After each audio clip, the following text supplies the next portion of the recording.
All right, the compass flower is one of my favorite early in the year activities for 4th and 5th graders. The first thing you want to do is take your compass and make sure the radius measurement is accurate. So you put the point of the compass in the center of the circle and make sure the tip of the pencil is right on the circumference of the circle.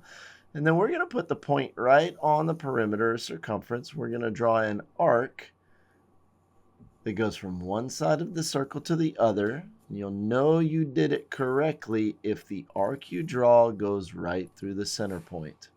From there, you're going to move your compass point over to where the arc ended and draw another arc. And then each time you finish an arc, rotate your page, move your compass point over to where the last arc ended. Okay, that's where the arc intersects the circumference. And draw the next arc. Now there are 6 petals in this flower, and you will draw 6 arcs to accomplish this geometric design.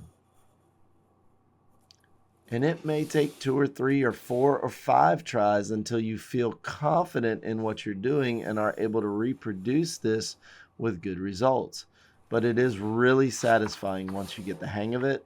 Students really find a great sense of accomplishment in being able to do this particular activity.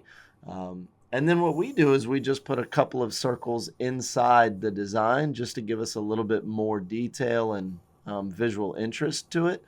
And we also treat this as a great exercise for coloring a color wheel. There's 6 petals in our flower. There's 6 colors in the color wheel. And then the in-between spaces, you can fill in some of the tertiary colors. So this becomes an art piece and also a good learning piece. And not only that, the skills that you get from the compass can help you in architectural or drafting. So I find this to be a really good activity, engaging for the 4th and 5th grade age group. All right, if you enjoyed this activity, please be sure to give it a thumbs up. And if you have any questions, comment below. Thank you so much for watching, and as always, have a great day.